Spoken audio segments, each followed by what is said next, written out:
മണി മാജിക്കിന്റെ പുതിയൊരു എപ്പിസോഡിലേക്ക് സ്വാഗതം.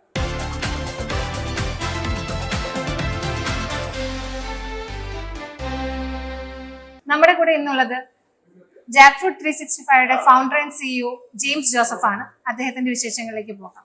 സർ, എനിക്ക് ആദ്യമായിട്ട് ചോദിക്കാനുള്ളത്, ആമസോണിലെ ഈ 10,000 റിവ്യൂ എന്ന് പറയുന്നത് ഒരു വലിയ മൈൽ സ്റ്റോൺ ആണ്. അതൊരു കേരള ബ്രാൻഡിനെ സംബന്ധിച്ച് അത് നമ്മളെ മാർക്കറ്റ് ചെയ്യുന്നത് നമ്മുടെ തന്നെ നാടൻ ചക്കയാണ്.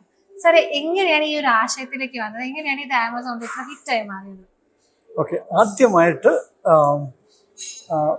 കേരളത്തിൽ 30 ലക്ഷം ടൺ പഴങ്ങളാണ് കേരളത്തിൽ പ്രൊഡ്യൂസ് ചെയ്യുന്നത്. അതിൽ 47%, അതായത് 14 ലക്ഷം ടണ്ണും ഈ ചക്കയാണത്. ഒരു പഴമാണ് 47% കേരളത്തിലുണ്ടാകുന്നത്. പക്ഷെ അതിന് യാതൊരു വാല്യൂമില്ല. അപ്പോൾ ഞാൻ മൈക്രോസോഫ്റ്റിൽ നിന്ന് റിസൈൻ ചെയ്തിട്ട് ആ ഒരു പുസ്തകം എഴുതാൻ വേണ്ടിയിട്ട് ഗോഡ്സ് ഓൺ ഓഫീസ് എഴുതാനിരുന്നപ്പോഴത്തേക്കും അന്നത്തെ IT സെക്രട്ടറിയും ഇൻഡസ്ട്രി സെക്രട്ടറി ആയിരുന്ന ശ്രീ PH കുര്യനാണ് എൻ്റെ അടുത്ത് ഇത്രയും ചക്ക ഇവിടെ വേസ്റ്റ് ആകുന്നുണ്ട്, അതിനുവേണ്ടി ആരും ഒന്നും ചെയ്തില്ല, കേരളത്തിൻ്റെ സാമ്പത്തികമായിട്ട് വളരെ പ്രയോജനം ചെയ്യാൻ പറ്റുന്ന ഈ ചക്കയ്ക്ക് ആരും ഒന്നും ചെയ്തിട്ടില്ല, യാതൊരു വാല്യൂമില്ല, കർഷകർക്ക് അത്രയും ധനമാണ് നഷ്ടപ്പെട്ടുകൊണ്ടിരിക്കുന്നത്. അപ്പോൾ ഇതിനു വേണ്ടി എന്തെങ്കിലും ചെയ്യാൻ പറ്റുമോ എന്നുള്ള ആ ചോദിക്കാൻ കാരണം, ഞാൻ ഈ ചക്കപ്പഴത്തിൽ നിന്നും ഒരു ആപ്പിൾ പൈ പോലത്തെ ഒരു പൈ ഒരു ഷെഫിനെ കൊണ്ട് ഉണ്ടാക്കിച്ചിട്ട് ശ്രീ PH കുര്യൻ, അന്നത്തെ ഇൻഡസ്ട്രി സെക്രട്ടറി ആയിരുന്നു ശ്രീ PH കുര്യൻ IAS, അദ്ദേഹത്തിൻ്റെ കൂടെ കൊടുത്തപ്പോഴത്തേക്കും അദ്ദേഹമാണ് പറഞ്ഞത്, ഞാൻ ഇത് കഴിഞ്ഞ 10 വർഷം ഇൻഡസ്ട്രീസ് ഡിപ്പാർട്ട്മെൻറ്റ് 15 ലക്ഷം രൂപയോളം അഗ്രികൾച്ചർ ഡിപ്പാർട്ട്മെൻറ്റിലും അഗ്രികൾച്ചർ യൂണിവേഴ്സിറ്റിക്ക് ആയിട്ട് കൊടുത്തിട്ടുണ്ട് ഈ ചക്കയെ ഒരു മൂല്യവർദ്ധിത ഉൽപ്പന്നമാക്കി മാറ്റാനായിട്ട്. പക്ഷെ ഒന്നും വിജയിച്ചിട്ടില്ല. അപ്പോൾ ആ ഒരു സമയത്ത് ഈ ജാക്ക് ഫ്രൂട്ട് പൈ ഇത്രയും ടേസ്റ്റി ആയത് അദ്ദേഹം എൻ്റെ അടുത്ത് ചോദിച്ചു, ജെയിംസ് ഇതെങ്ങനെയെങ്കിലും ഇതിനൊന്ന് ഒരു ഡിമാൻഡ് ഉണ്ടാക്കിയെടുക്കാൻ പറ്റുമോ? അപ്പം അങ്ങനെ ഒരു വർഷത്തേക്കുള്ളൊരു പാഷൻ പ്രോജക്റ്റായിട്ട് ഈ ചക്കയെ ഒന്ന് റീബ്രാൻഡ് ചെയ്യാമെന്നുള്ള ഒരു പാഷൻ പ്രോജക്റ്റിൽ തുടങ്ങിയതാണിത്. പക്ഷെ പിന്നീടാണ് ഇതിന് പ്രമേഹത്തിന് പ്രയോജനമുണ്ടെന്നുള്ളത്. അതായത് പച്ചച്ചക്ക ചോറിനോ ചപ്പാത്തിക്കോ പകരം കഴിച്ചു കഴിഞ്ഞാൽ പ്രമേഹ രോഗികൾക്ക് ഷുഗർ നിയന്ത്രിക്കാനായിട്ട് നല്ലതാണെന്നുള്ള യാദൃശ്ചികമായിട്ട് നമ്മൾ അറിയുന്നതും, പിന്നെ അതിനെ ഒരു ശാസ്ത്രീയമായിട്ട് നമ്മൾ പഠിച്ച് ഇത് ശരിയാണെന്നുള്ളത് തെളിയിച്ചു കഴിഞ്ഞതിന് ശേഷമാണ് അടുത്ത ടേണിംഗ് പോയിന്റ്. എൻ്റെ പുസ്തകം പബ്ലിഷായി ഫസ്റ്റ് കോപ്പി ഡോക്ടർ കലാമിനാണ് കിട്ടുന്നത്. അദ്ദേഹം വായിച്ചപ്പോഴത്തേക്കും ഞാൻ ജാക്ക് ഫ്രൂട്ടിൽ ചക്കയിൽ എന്തോ ചെയ്യുവാണെന്നുള്ളത് ആ ബുക്കിൽ കൂടെ മനസ്സിലായപ്പോഴത്തേക്കും എന്നെ വിളിച്ചു. അപ്പോൾ ആ മീറ്റിങ്ങിലാണ് ഞാനിങ്ങനെ പ്രമേഹത്തിന് നല്ലതാണെന്നുള്ള ആ ഒരു അറിവ് അദ്ദേഹത്തോട് ഡിസ്കസ് ചെയ്തതും. അത് കണ്ട ഉടനെ അദ്ദേഹം പറഞ്ഞു, ചോറിന് പകരം പഴുക്കാത്ത ഒരു പഴം കഴിക്കാൻ പറ്റുവാണെങ്കിൽ അത് ഷുഗർ നിയന്ത്രിക്കാൻ സാധിക്കും. അത് പ്യുവർ സയൻസ് ആണ്. കാരണം നാരുകൾ കൂടുതലുള്ള ഭക്ഷണമാണ് പ്രമേഹ രോഗികൾ കഴിക്കേണ്ടത്. അതിൽ ഏറ്റവും നാരുള്ള ഒരു ഭക്ഷണമാണ് ചക്ക. അതും പഴുക്കാത്തതാകുമ്പോഴത്തേക്കും മധുരവും ഇല്ല. പക്ഷേ ഈ ചോറിന് പകരം ചക്ക പുഴുക്കായിട്ട് കഴിക്കാൻ പറ്റുന്നുള്ള മലയാളികൾക്ക് മാത്രമേ അറിയാവുള്ളൂ. പക്ഷേ ഇന്ത്യയിൽ മൊത്തം പ്രമേഹമുണ്ട്. അപ്പോൾ ഇന്ത്യയിലുള്ളവർക്ക് ഇതെങ്ങനെ കൊടുക്കാൻ പറ്റും എന്നുള്ളത് ജെയിംസ് പഠിക്കുക, അവരുടെ ഭക്ഷണത്തിൽ ചേർത്ത്. അതായത് നമ്മൾ ഭക്ഷണക്രമം മാറ്റാതെ തന്നെ ഇതെങ്ങനെ അതിൽ ചേർത്ത് കഴിക്കാൻ പറ്റുമെന്നുള്ള ജെയിംസ് പഠിക്കുക എന്ന് പറഞ്ഞുകൊണ്ട് ആ ഒരു ഇൻസ്പയറിങ് ആസ്റ്റിൽ കൂടെയാണ് ഞാൻ ഈ ചക്കപ്പൊടി എന്ന ആശയത്തിലേക്ക് വന്നത്. പശപ്പുള്ള ഒരു പൊടിയാണെങ്കിൽ നമുക്ക് ഗോതമ്പ് മാവിൽ ചേർത്ത് കഴിഞ്ഞാൽ ചപ്പാത്തി ഉണ്ടാക്കാൻ പറ്റും. എന്നാൽ പശപ്പ് ഒത്തിരി കൂടി കഴിഞ്ഞാൽ ദോശമാവിനകത്ത് മിക്സ് കഴിഞ്ഞാൽ ദോശ കല്ലിൽ ഒട്ടിപ്പിടിക്കും. അപ്പം അരിപ്പൊടിക്കും ഗോതമ്പ് പൊടിക്കും ഇടയ്ക്കായിട്ടുള്ള ഒരു പശപ്പ് വരുന്ന രീതിയിൽ ഇതിനകത്തുള്ള ഒരു പ്രത്യേക നാര് സോലിബിൾ ഫൈബർ അതുപയോഗിച്ചാണ് നമ്മൾ ആ പശപ്പ് കിട്ടിയത്. ചക്കയിൽ തന്നെയുള്ളത്. അങ്ങനെയാണ് നമ്മൾ പശപ്പുള്ള ഒരു ചക്കപ്പൊടി എന്നുള്ളത് നമ്മൾ ഇതിനകത്ത് നിന്ന് ഉണ്ടാക്കിയെടുക്കുന്നു.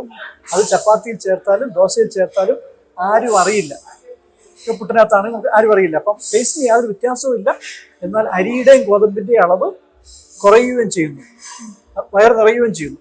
അപ്പം അങ്ങനെയാണ് ഈ ചക്കപ്പൊടി എന്നുള്ള അത് നമ്മൾ ഉണ്ടാക്കിയെടുക്കുന്നതും പേറ്റന്റ് ഫയൽ ചെയ്യുന്നതും. അപ്പം അങ്ങനെയാണ് നമുക്കൊരു ഇന്നോവേറ്റീവ് പ്രോഡക്റ്റായി മാറിയത്. ഓക്കെ, അതുവരെ ഇത് ഒരു ക്യാമ്പയിൻ മാത്രമായിരുന്നു. ഈ ചക്കപ്പൊടി ഉണ്ടാക്കിയപ്പോഴാണ് ഇതൊരു പ്രോഡക്റ്റായി മാറി, സ്കെയിലബിൾ ആയിട്ടുള്ള പ്രോഡക്റ്റാണ് മാറുന്നത്. അപ്പം അതിനകത്ത് ഞങ്ങളൊരു ബിസിനസ് നമ്മൾ അസസ് ചെയ്യുമ്പോഴത്തേക്കും എന്തുമാത്രം സ്കെയിലബിൾ ആണെന്നുള്ളതാണ് നമ്മൾ ആദ്യം നോക്കുന്നത്. ഓക്കെ, അപ്പോൾ ആ കേരളത്തിൽ എന്തുമാത്രം ചക്കയുണ്ട്, ഇന്ത്യയിൽ എന്തുമാത്രം ചക്കയുണ്ട്. 2.5 ബില്യൺ ചക്കയാണ് കേരളത്തിൽ ഉണ്ടാകുന്നത്. ഓക്കെ, നമ്മുടെ വെസ്റ്റേൺ ഗാട്സ് കേരളം മുതൽ ഗുജറാത്ത് വരെ ചക്ക ഉണ്ടാകുന്നുണ്ട്. അത് ആന്ധ്ര ഒറീസ മുതൽ നോർത്ത് ഈസ്റ്റ് വരെ ഇഷ്ടം പോലെ ചക്കയുണ്ട്. അപ്പം ചക്ക എന്ന് പറഞ്ഞാൽ വളരെ സുലഭമായിട്ട് ഉണ്ടാകുന്നത് ആണ് ചക്ക കേരളത്തിലും ഇന്ത്യയിലും. അപ്പോൾ ഇത്രയും സുലഭമായിട്ടുണ്ടാകുന്ന വെറുതെ പോകുന്ന ഈ ഒരു വിഭവം സ്കെയിലബിൾ ആണ്.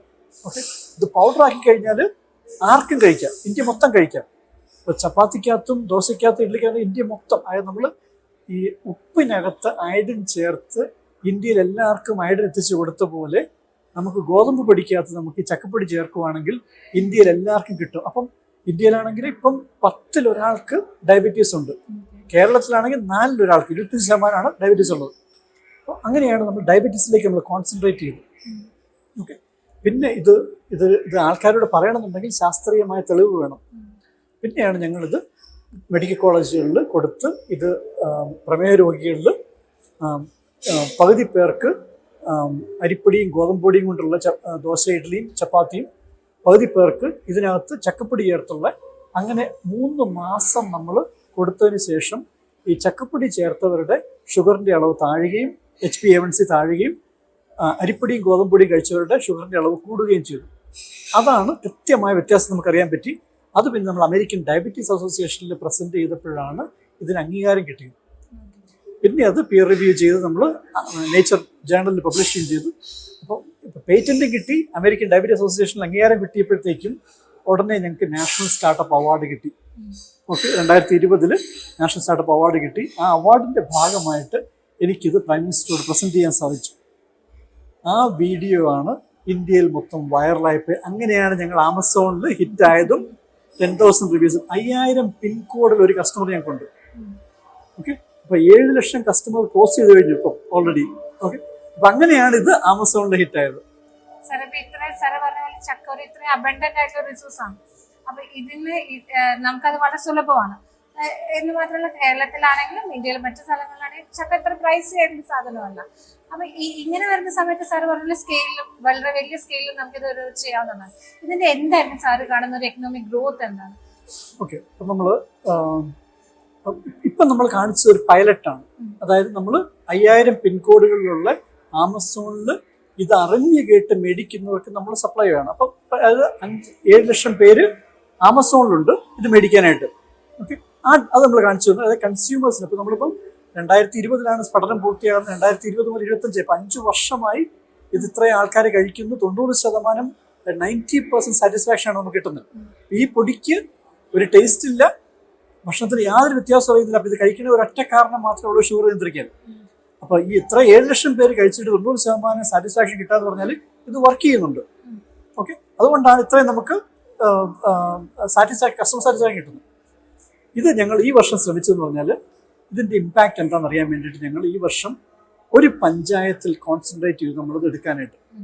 ഓക്കെ, ഇപ്പോൾ കേരളത്തിൽ ഒരു പഞ്ചായത്തിൽ, ഞങ്ങളുടെ ഫാക്ടറിക്ക് അടുത്തുള്ള പഞ്ചായത്തിൽ, അവിടുത്തെ പഞ്ചായത്ത് പ്രസിഡന്റിനെ കൊണ്ട് നമ്മൾ അവിടുത്തെ പഞ്ചായത്തിൽ നിന്ന് ചക്ക സോഴ്സ് ചെയ്തു. അപ്പോൾ നമ്മൾ 530 ടൺ ഒരു പഞ്ചായത്തിൽ നിന്ന് മാത്രം നമുക്ക് എടുക്കാൻ പറ്റും. ഓക്കെ, ആ പഞ്ചായത്തിൽ ബാക്കി ഉണ്ടാക്കുന്ന പഴം, പൈനാപ്പിൾ, റംബൂട്ടാൻ ഇതെല്ലാം കൂടെ കൂട്ടിക്കഴിഞ്ഞാൽ 200 ടണ്ണിൽ താഴെയുള്ളൂ. അപ്പോൾ 200 ടണ്ണിൽ താഴെ പഴം ഉൽപ്പാദിപ്പിക്കുന്ന ഒരു പഞ്ചായത്തിൽ നമ്മൾ 530 ടൺ ചക്ക നമ്മൾ അവിടുന്ന് മേടിച്ചു. ഈ ചക്ക ഉൽപ്പാദിപ്പിക്കുന്നതിൽ തന്നെ ഉണ്ടാകുന്നതാണ്. അപ്പം ആ കർഷകരുടെ വരുമാനം ഒന്ന് ആലോചിച്ച് വയ്ക്കുക. അവർ ഉൽപ്പാദിപ്പിക്കുന്ന 200 ടണ്ണിനെ കഴിഞ്ഞും 2 ഇരട്ടി കൂടുതൽ അവർ ഉൽപ്പാദിപ്പിക്കാത്ത ചക്ക നമുക്ക് മേടിക്കാൻ പറ്റി. ഓക്കെ, അപ്പം അതാണ് ഇതിൻ്റെ എക്കണോമിക് ഇമ്പാക്റ്റ്. ഓക്കെ, ഇത് ഒരു പഞ്ചായത്താണ്. ഇതുപോലെ എത്ര പഞ്ചായത്ത് കേരളത്തിലുണ്ട്? കേരളത്തിൽ 14 ലക്ഷം ടൺ ചക്കയാണ് ഒരു വർഷം ഗവൺമെന്റ് ഓഫ് ഇന്ത്യയുടെ കണക്കിൽ 14 ലക്ഷം. ഈ 14 ലക്ഷം ടൺ ചക്കയിൽ നമുക്ക് ധനമാക്കി മാറ്റാൻ പറ്റും. എപ്പോഴാണ്? ഇപ്പം ഇത് ഡയബറ്റീസ് കാര്യം പറഞ്ഞു. ഓക്കെ, ഡയബറ്റീസ് 25% ആൾക്കാർക്ക് കേരളത്തിലുണ്ട് ഇപ്പോൾ ഓൾറെഡി. ഓക്കെ, അടുത്തതെന്ന് പറഞ്ഞാൽ ഫാറ്റി ലിവറാണ്. ഈ ഡയബറ്റീസിൻ്റെ പഠനം കഴിഞ്ഞപ്പോഴത്തേക്കും ഡോക്ടേഴ്സും ന്യൂട്രീഷനിസ്റ്റും ഇത് രോഗികൾക്ക് പ്രിസ്ക്രൈബ് ചെയ്യാൻ തുടങ്ങി. അന്നേരമാണ് അറിയുന്നത് ഇത് ഷുഗറിനെ നിയന്ത്രിക്കുക മാത്രമല്ല ഫാറ്റി ലിവർ റിവേഴ്സ് ചെയ്യുന്നുണ്ട്. ഒരു ഡോക്ടർക്ക്, ഗുജറാത്തിലെ ഡോക്ടർക്ക് 200 പേഷ്യൻസിൽ കൂടുതൽ പേർക്ക് ഫാറ്റി ലിവർ റിവേഴ്സ് ചെയ്തപ്പോഴാണ് പിന്നീട് നമ്മൾ ഫാറ്റി ലിവറിലേക്കുള്ള പഠനം നടത്തിയത്. മൈസൂർ JSS മെഡിക്കൽ കോളേജിലാണ് ഫാറ്റി ലിവർ സ്റ്റഡി നടന്നത്.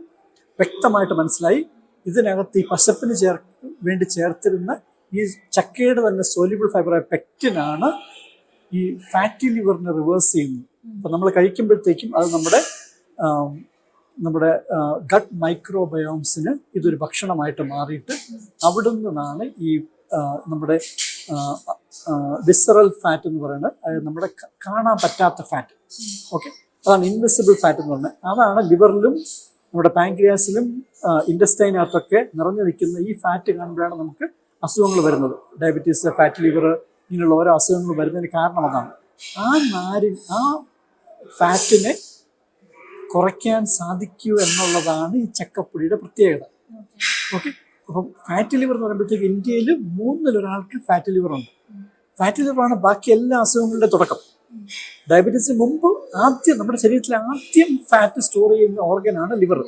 ഓക്കെ, അപ്പം ആ ലിവറിലെ ഫാറ്റ് തുടങ്ങുമ്പോഴേ, ഞാൻ കഴിഞ്ഞ ദിവസം ഒരു പ്രസന്റേഷൻ പറഞ്ഞാണ്, അൾട്രാസൗണ്ട് ആദ്യമായി എൻ്റെ ഫാറ്റ് ലിവർ സ്വന്തമാക്കി എന്ന് പറഞ്ഞുകൊണ്ട് നടക്കാതെ ആ ഫാറ്റ് ലിവറിനെ റിവേഴ്സ് ചെയ്യുക. കാരണം എല്ലാവർക്കും ആനുവൽ ഹെൽത്ത് ചെക്കപ്പിൽ നമ്മൾ അൾട്രാസൗണ്ടിൽ കൂടെയാണ് അറിയുന്നത് നമുക്ക് ഫാറ്റ് ലിവർ ഉണ്ടെന്നുള്ളത്. പക്ഷേ അതിനുള്ള മരുന്നോ പ്രതിവിധിയോ ഒന്നുമില്ല.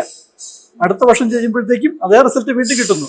അതിങ്ങനെ കൂടുന്നതല്ലാതെ നമ്മൾ ഒരു പ്രാവശ്യം ടെസ്റ്റ് കിട്ടിക്കഴിഞ്ഞാൽ അടുത്ത പ്രാവശ്യം മുമ്പായിട്ട് അത് കുറയ്ക്കാന്നുള്ളതാണ് നമ്മൾ ചെയ്യേണ്ടത്. അപ്പം അതിന് എളുപ്പമായിട്ട് ചെയ്യാൻ പറ്റുന്നു എന്നുള്ളതാണ് രണ്ടാമത്തെ കണ്ടുപിടുത്തം. ഈ ഫാറ്റ് ലിവറിനെ അനായാസമായിട്ട് റിവേഴ്സ് ചെയ്യാൻ പറ്റും എന്നുള്ളതാണ്. അപ്പം അങ്ങനെ അത് ഫാറ്റ് ലിവർ ആകുമ്പോഴത്തേക്കും ഡയബറ്റീസ് പോപ്പുലേഷൻ 10-1 ഫാറ്റ് ലിവർ 3-1. പിള്ളേർക്കും ഒരു കുടുംബം മൊത്തം കഴിക്കാനായിട്ട് ഇതാണ്. അപ്പൊ ആ ഒരു ലെവലിലേക്ക് പോയി കഴിഞ്ഞാൽ കേരളത്തിലെ ചക്ക പോരാ. ഓക്കെ, അപ്പൊ അത്രയ്ക്ക് സ്കോപ്പാണ്. പക്ഷെ അതിനുള്ള ആ ഒരു അവയർനെസ് നമ്മൾ ക്രിയേറ്റ് ചെയ്യണം. അതായത് ഇപ്പം ഫാറ്റ് ലിവർ ഉള്ളവർക്കും പ്രമേഹമുള്ളവർക്കും ഇത് നല്ല ഭക്ഷണമാണ്, ഭക്ഷണത്തിൽ കൂടെ നിയന്ത്രിക്കാൻ പറ്റുന്ന ഒരു ഓപ്ഷനാണ്. ചക്കപ്പൊടി കഴിച്ചാൽ മതി സീസണിന് ശേഷം ചക്കപ്പൊടി കഴിക്കുക. അപ്പോൾ നമുക്ക് വർഷം തോറും ഇത് കഴിക്കാൻ പറ്റും. ഇവിടുത്തെ മുഴുവൻ ചക്ക നമുക്ക് എടുക്കാൻ പറ്റും. സാർ, ഒരു ഫൈനൽ ചോദ്യം കൂടി ചോദിക്കട്ടെ. അപ്പൊ സാറ് പറഞ്ഞത് വെച്ചാണെങ്കിൽ ഇത് ഡയബറ്റീസിനും എന്താ പറയുക ഫാറ്റി ലിവറിനും ഒക്കെ ഒരു സൂപ്പർ ഫുഡാണ്. അപ്പൊ ഇത് ശരിക്കും എല്ലാവർക്കും സാറ് പറഞ്ഞ പോലെ അയഡിൻ ഉപ്പിൽ അയഡിൻ ചേർത്ത് എല്ലാവരിലേക്ക് എത്തിച്ച പോലെ തന്നെ എത്തുന്നത്. സാർ എന്താണ് ആ ക്യാമ്പയിനിൽ എന്താണ് സാറിന് അതിന് കോൺട്രിബ്യൂട്ട് ചെയ്യുന്നത്? സോ എന്തായിരിക്കും അതിന്റെ നെക്സ്റ്റ് സ്റ്റെപ്പ്? എന്തായാലും 2 സ്റ്റേജിലാണ് ഇത് നടക്കേണ്ടത്. ഒന്ന്, ചക്കയുടെ സീസണിൽ കേരള ഗവൺമെന്റ് ഒരു നേരം ചക്ക ഒരുപാട് നന്മ, നിങ്ങളുടെ ജീവിതശൈലി രോഗങ്ങൾക്ക് പച്ചക്കറി അളവ് കുറവായതുകൊണ്ട് അത് കൂട്ടാൻ ഏറ്റവും എളുപ്പം ഒരു നേരം ചക്ക ചോറിന് പകരം കഴിക്കുന്നതാണെന്നുള്ള ആ ഒരു അവയർനെസ് നമ്മൾ കേരളത്തിൽ നമ്മൾ സർക്കാരിൻ്റെ ഭാഗത്ത് നിന്ന് തന്നെ ആ ഒരു അവയർനെസ് ക്രിയേറ്റ് ചെയ്യണം. Okay, number 1. രണ്ടാമത്തത്, ഇത് കേരളത്തിലെ മാത്രം പ്രശ്നമല്ല, ഇന്ത്യയുടെ മൊത്തം പ്രശ്നമാണ്. പ്രത്യേകിച്ച് ഉത്തർപ്രദേശ് പുറകെ കിടന്നിരുന്നൊരു ഒരു സംസ്ഥാനമായിരുന്നു. ഇപ്പം സാമ്പത്തികമായിട്ട് ഇമ്പ്രൂവ് ചെയ്യും തോറും അവിടുത്തെ ഡയബറ്റീസിന്റെ അളവ് കൂടുവാണ്. 18% പേര് പ്രീ ഡയബറ്റിക്കായി. അവിടെ ഒരാൾ ഒരു മാസം 8 കിലോ ഗോതമ്പ് പൊടിയാണ് കഴിക്കുന്നത്. ഓക്കെ, അതിന്റെ 10% 800 ഗ്രാം. 800 ഗ്രാം ഒരു മാസം കഴിച്ചാൽ ഈ പ്രീ ഡയബറ്റിക് ആവില്ല. അവരുടെ ഫാറ്റി ലിവർ റിവേഴ്സ് ആകും. അപ്പം സെൻട്രൽ ഗവൺമെന്റിന്റെ ഭാഗത്ത് ഞങ്ങൾ ട്രൈ ചെയ്യുന്നത് ഈ ഗോതമ്പ് പൊടിയിൽ ഇത് 10% ചേർത്ത് നമ്മൾ ഉപ്പിനകത്ത് അയഡിൻ ചേർത്ത പോലെ അങ്ങനെ ഒരു പോളിസി ഡിസിഷൻ സെൻട്രൽ ഗവൺമെന്റിൽ വരുവാണെങ്കിൽ ഇന്ത്യയിലെ മൊത്തം ചക്ക നമുക്ക് പൊടിയാക്കി ഇവിടുത്തെ അസുഖങ്ങൾ നിയന്ത്രിക്കാനായിട്ട് സാധിക്കും. അപ്പം ആദ്യം കേരളത്തിൽ ചക്കപ്പുഴുക്ക് തന്നെ കഴിപ്പിക്കുക ആൾക്കാരെ കൊണ്ട്. അതിനുള്ള കേരള ഗവൺമെന്റിന്റെ ഭാഗത്തുള്ള ഇനിഷ്യേറ്റീവ് എടുക്കുക. സെൻട്രൽ ഗവൺമെന്റിൽ നിന്നും അതായത് നമ്മുടെ ഗോതമ്പ് പൊടിക്കകത്തേക്ക് 10% ചക്കപ്പൊടി ചേർത്ത് കഴിഞ്ഞാൽ ഇന്ത്യയിലെ ജീവിതശൈലി രോഗങ്ങൾക്ക് 83% ആൾക്കാർക്ക് ജീവിതശൈലി രോഗങ്ങളുണ്ട്. അതിനെ നിയന്ത്രിക്കാൻ ഒരു എളുപ്പ മാർഗമാണ്. അതായിരുന്നു ഡോക്ടർ കലാമിന്റെ ആശയം. അതായത് നമുക്ക് ഭക്ഷണക്രമം മാറ്റാതെ തന്നെ ഇവിടുത്തെ ട്രഡീഷണലായ പുട്ടും അപ്പവും ചപ്പാത്തിയും ഇടിയപ്പവും പൂരിയും അങ്ങനത്തെ ഭക്ഷണത്തിനകത്തേക്ക് ഇത് ചേർത്തിട്ട് ഗോതമ്പിന്റെയും അരിയുടെയും അളവ് കുറച്ച് ഒരു പച്ചച്ചക്കയാണിത്, പച്ചക്കറിയുടെ അളവ് കൂട്ടുക. അത് അനായാസമായിട്ട് നമുക്ക് ചെയ്യാൻ പറ്റും. ഈ ചപ്പാത്തിക്കകത്തും ഇഡ്ഡലിക്കകത്തും ദോശക്കകത്തും ചേർക്കുകയാണെന്നില്ല. അപ്പൊ അതായിരുന്നു ഡോക്ടർ കലാമിന്റെ ആശയം. അതായത് ഇത് ഇന്ത്യ മൊത്തം സ്കെയിൽ ചെയ്യാൻ പറ്റുന്ന, അതായത് അയഡൈസ് സോൾട്ട് പോലെ സ്കെയിൽ ചെയ്യാൻ പറ്റുന്ന ഒരു ആശയമാണ്. അതിനുള്ള ചക്ക ഇവിടെ ഉണ്ടാകുന്നുണ്ടാണ്. അത് 250 മില്യൺ ആൾക്കാർക്ക്, ഓക്കെ, 25 കോടി ആൾക്കാർക്ക് കൊടുക്കാനായിട്ടുള്ള ചക്ക സുലഭമായിട്ട് ഇപ്പോൾ ഉണ്ടാകുന്നുണ്ട്. അപ്പൊ അതിനുശേഷമാണ് നമുക്ക് കേരളത്തിലുള്ള റബ്ബർ കർഷകരൊക്കെ പ്ലാവ് കൃഷി ചെയ്യാനായിട്ട് റെഡിയാണ്. ഓക്കെ, പക്ഷെ അതിനുള്ള ഡിമാൻഡ് നമ്മൾ ക്രിയേറ്റ് ചെയ്തെടുക്കണം. സാറിന് അതിന് സാധിക്കട്ടെ എന്ന് ഞാൻ പ്രാർത്ഥിക്കുന്നു. കാരണം ഇത് സാറിന്റെ ഒരു സംരംഭത്തിന്റെ മാത്രം ആവശ്യമല്ല, കേരളത്തിന്റെയും അത് ഇന്ത്യയുടെയും മുഴുവൻ ആരോഗ്യത്തിന്റെയും കൂടി ആവശ്യമാണ്. എല്ലാവിധ ഭാവുകങ്ങളും. Thank you. Thank U.